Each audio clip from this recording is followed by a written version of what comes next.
امیر کشور محبت، خلیفہ اول بلا فصل اور افضل البشر بعد الانبیاء، امیر المؤمنین امام المتصدقین، سرکار سیدنا ابو بکر صدیق العتیق رضی اللہ تعالی عنہ، وہ عظیم و جلیل ذات کہ کائنات میں نبیوں رسولوں کے بعد سب سے افضل ہونے کا اعزاز جن کو حاصل ہے، وہ سیدنا صدیق اکبر کی ذات پر نور ہے۔ اور حقیقت صدیقی کو سمجھنے کے لیے یہ روایت، خواہ اس میں کتنا بھی ذوف ہو، کہ جان عالم علیہ الصلوۃ والتسلیم نے فرمایا میں اور ابو بکر ایک ہی نورانی مٹی سے بنائے گئے ہیں۔ اور ایک روایت میں ساتھ سیدنا عمر بن خطاب فاروق اعظم رضی اللہ تعالی عنہ کا ذکر بھی ہوا۔ اور یہی وجہ ہے کہ محبوب رب عرش ہے اس سبز قبہ میں، پہلو میں جلوہ گاہ عتیق و عمر کی ہے، تو یہ فطرت میں رکھ دیا گیا کہ بندے نے جس جگہ پر دفن ہونا ہے وہاں کی مٹی کے اجزاء اس کے وجود میں ہوتے ہیں۔ صدیق و فاروق کو کسی نے زبردستی وہاں نہیں دفنایا، ان کی جگہ ہی وہ تھی۔ شہنشاہ صداقت رضی اللہ تعالی عنہ کی شان میں کثیر قرآنی آیات اور کثیر احادیث طیبات ہیں۔ اگر اعلان نبوت فرمانے سے پہلے کے دور کو دیکھیں، جس بندے کی نظر بھی تاریخ پر ہے وہ یہ حقیقت سے واقف ہے کہ مکہ شریف میں اعلان نبوت فرمانے سے بھی پہلے نبی مکرم علیہ السلام کی جس سے دوستی تھی وہ صدیق اکبر ہیں، اور صدیق اکبر کی جس سے دوستی تھی وہ مصطفیٰ جان رحمت ہے صلی اللہ تعالیٰ علیہ وآلہ وسلم۔ اگر یہ سمجھ چکے ہیں تو پھر اس حدیث کا لطف لیجئے اور دونوں کو ملا کے سمجھیے کہ سرور عالم علیہ السلام نے فرمایا آدمی اپنے دوست کے دین پر ہوتا ہے۔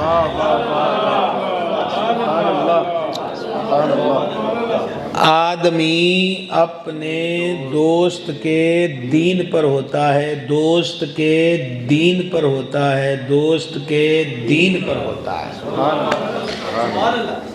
کسی بے دین کو کیا سمجھ میں آئے کہ صدیق اکبر کے دین کا معیار کیا ہے؟ کیا بات!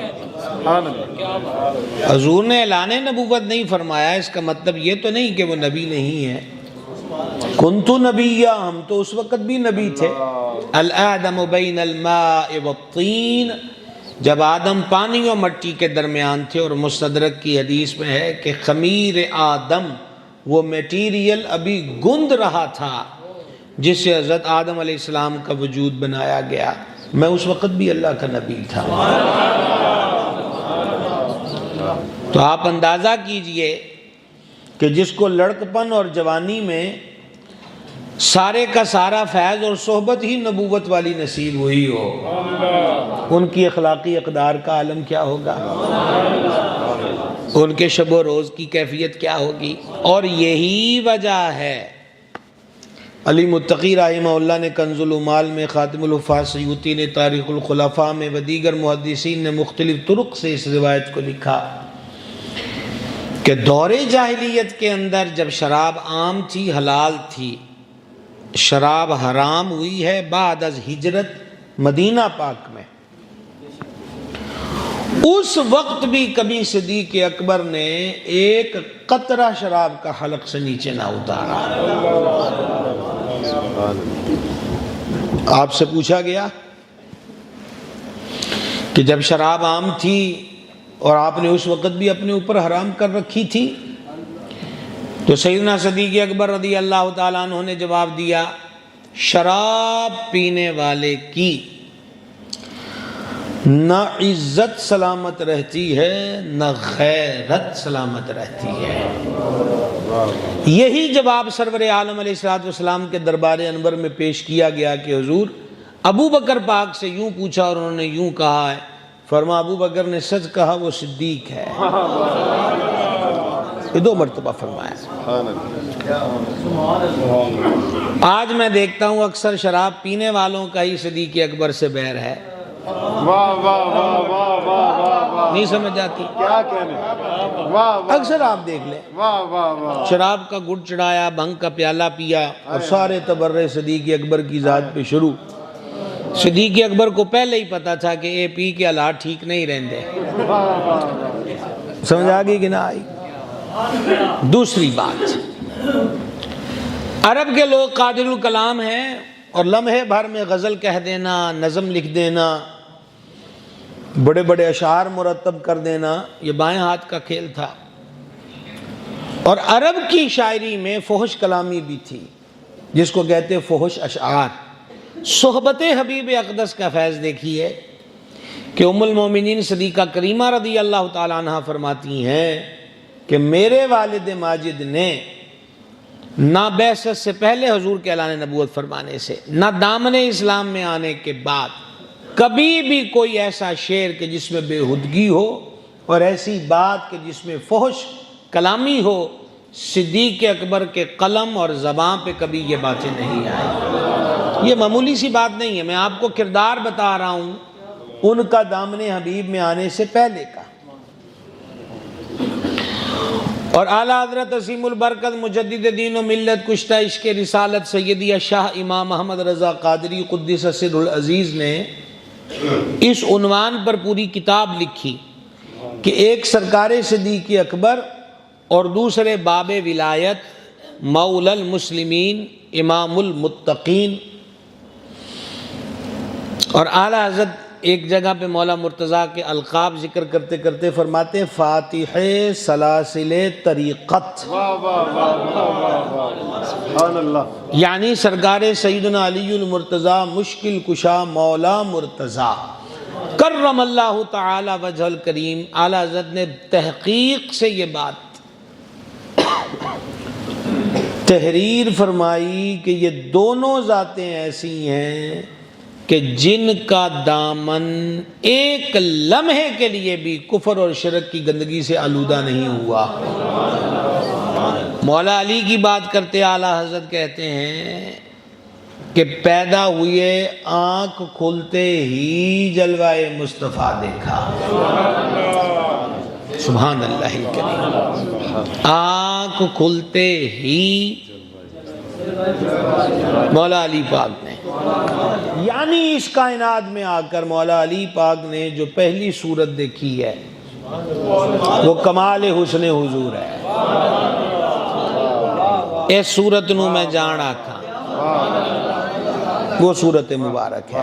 سیدنا عبداللہ ابن عباس رضی اللہ تعالیٰ عنہما نے جان عالم علیہ السلام کے وصال شریف کے بعد جان عالم علیہ السلام کو خواب میں دیکھا۔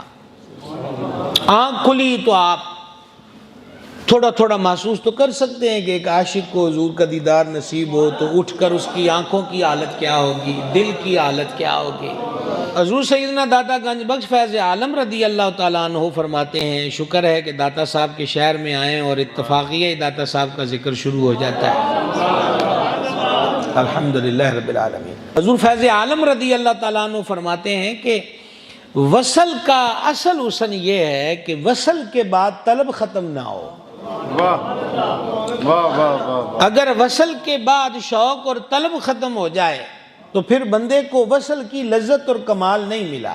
مدینہ شریف حاضری سے پہلے شوق تھا، اشتیاق تھا، آنکھوں میں اشک تھے، لبوں پہ التجائیں تھیں، دل دھک دھک کرتا تھا، کسی جاتے کو دیکھتے تھے تو حسرتیں انگڑائیاں لیتی تھیں، یہ سارا کچھ تھا۔ پھر اپنی تیاری ہوئی، پھر ایئرپورٹ پہ ہی آگے جو اس سارے پراسز میں دل کی کیفیات ہوتی ہیں، اور مدینہ شریف حاضر ہو گیا، حاضر ہو کے واپس آ گیا۔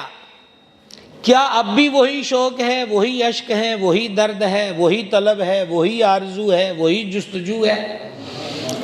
اگر وہی نہیں بلکہ بڑھ گئی ہے تو پھر وصل کا فیض شروع ہو گیا۔ اور اگر یہ ہے کہ چلو ایک باری جانا سی جی چلے گئے، سمجھ آ گئی ہے، تو پھر سمجھئے کہ وصل کی لذت حاصل نہیں ہوئی۔ سیدنا عبداللہ ابن عباس رضی اللہ تعالیٰ عنہما نے زیارت کر لی، آنکھ کھلی تو حسرت دید نے ایک آگ لگائی دل میں، تو اب اور دید کا شوق پیدا ہوا۔ اور حضرت ابن عباس عبر الامہ ہیں، تو ان کے سامنے یہ حدیث تھی کہ سرور عالم علیہ السلام نے فرمایا جو خواب میں میری زیارت کرے گا وہ ان قریب جاگتے ہوئے بھی مجھے دیکھے گا۔ اب دیکھیں وصل ہوا ہے نا، تو وصل کے بعد شوق اور بڑھ گیا۔ یہ طور پر جو بات ہوئی تھی نا، تو بات کے بعد شوق بڑا ہے۔ ربی یارنی، یا اللہ گلہ ایڈیاں سونیاں نے، تیرے جمال کا عالم کیا ہوگا؟ سمجھ گئے نا؟ تو فرما لن ترانی، تو ہرگز میری زیارت نہیں کر سکتا، تو نہیں دیکھ سکتا، تو نہیں دیکھ سکتا، لن ترانی۔ صوفیہ فرماتے ہیں کہ وہاں چونکہ آرنی تھا تو کہا کہ اپنے آپ کی نفی کے بعد ہی ہم نظر آتے ہیں، سمجھ آ گئی؟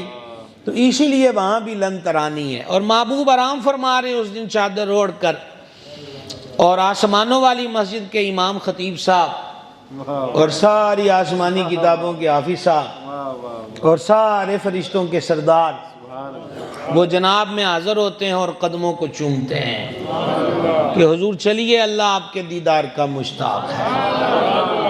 قصہ طور و معراج سے ہوتا ہے عیاں، اپنا جانا اور ہے ان کا بلانا اور ہے۔ تو اب جستجو یہ تھی کہ زیارت خواب میں ہو گئی ہے تو بیداری میں کیسے جمال اقدس پاؤں؟ تو پھر وہ ام المومنین رضی اللہ تعالیٰ عنہ کی جناب میں حاضر ہوئے، ماں میں نے خواب میں حضور کا دیدار کیا ہے، اور کریم فرماتے ہیں جو خواب میں رؤیت پائے گا وہ جاگتے ہوئے بھی دیکھے گا، تو اب میں حضور کو کہاں دیکھوں؟ ام المومنین کمرے میں تشریف لے گئے۔ اس روایت کو امام سیوطی نے نقل کیا ہے، اور اندر سے آئینہ لائیں، جسے ہماری عام بولی میں شیشہ کہتے ہیں، جو ہم آتے ہوئے بھی دیکھ کر آئے ہیں، شیشہ، آئینہ۔ تو آپ نے فرمایا ابن عباس آئینہ دیکھو، تو ظاہری بات ہے آئینے میں تو اپنی صورت نظر آئے گی نا، لیکن انہوں نے جب دیکھا تو آئینے میں حضرت ابن عباس کو اپنی صورت نہیں بلکہ جمال مصطفیٰ جان رحمت صلی اللہ تعالیٰ علیہ وسلم نظر آیا۔ اور اگلا جملہ معمولی سی ترمیم ہے میرے ذوق کی، کہ انہوں نے عرض کیا ماں یہ کیا ماجرا ہے؟ فرمایا یہ ترمیم والا مرحلہ اب شروع ہو رہا ہے جی۔ فرمایا یہ وہ آئینہ ہے جس کو حضور اپنے دیدار کا شرف بخشتے تھے، اور اگلی بات اب یہ وہ مقام ہے جہاں سے ہم آپ کو وہاں سے یہاں لائے ہیں۔ تو ام المومنین نے فرمایا اس آئینے کی غیرت نے گوارا نہیں کیا کہ کسی اور کی صورت کو من میں بسائے۔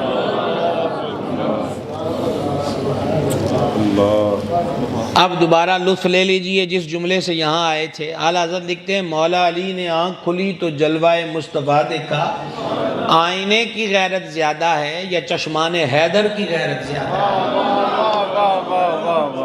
کیا بات! یہ اشارہ ان کے لیے ہے جو سنتے نہیں، باقی تو سبحان اللہ کہہ ہی رہے ہیں، ان کو بھی تو ہم نے ساتھ لے کے چلنا ہے نا، جو خصوصی بھائی ہوتے ہیں۔ سمجھا رہی ہے بات کی؟ آنکھ کھلتے ہی جمال مصطفیٰ دیکھا اور حضور کے کنارے اقدس میں پرورش پائی، تو جس کی اٹھانی نگاہ نبوت کے سامنے ہو وہ علی پاک کفر و شرک میں کیسے مبتلا ہو سکتے ہیں؟ اور رہے صدیق اکبر، فرمایا وہ تو بچپن میں ہی سنت خلیل ادا کرتے نظر آ رہے ہیں کہ والد نے کہا یہ خدا ہے تمہارا بت سجدہ کرو، آپ نے اس کو پتھر دے مارا اور مختصر کر دیا بات کو۔ تو وہ والدہ کے پاس لے کے دیکھ تیرے لاڈلے نے کیا ہے؟ مائی صاحبہ نے کہا اس کو کچھ نہ کہو، جب یہ میرے پیٹ میں تھا اور میں بتوں کے آگے جھکنا چاہتی تھی تو یہ ایسی شکل ایسی آیت بنا لیتا تھا پیٹ میں کہ میں غیر بت کے آگے جھک نہیں پاتی تھی۔ تو پھر غیب سے میں نے آواز سنی، اے اللہ کی بندی تو اس حال میں بتوں کے آگے جھک رہی ہے کہ جو تیرے پیٹ میں ہے وہ صدیق ہے اور دونوں جہانوں میں مصطفیٰ پیارے کا رفیق ہے۔ تو جنہ آجے موبائل نہیں چھڑے ویکھدا میں انہوں نے بھی ہاں، پامیں جتھے بھی بیٹھے ہو وہ کرامتہ بیان کر کر کے 34 سال ہو گئے، انہی کی کرامت ساڈے چ بھی آنی چاہیے نا۔ یہ صدیق اکبر ہیں رضی اللہ تعالی عنہ، جن کا دامن ہمیشہ کفر اور شرک کی گندگی و غلاظت سے پاک رہا، اور یہی وصف عالی مولا کائنات شیر خدا مشکل کشا کرم اللہ تعالی وجہ الکریم کی ذات بابرکات کو حاصل ہے۔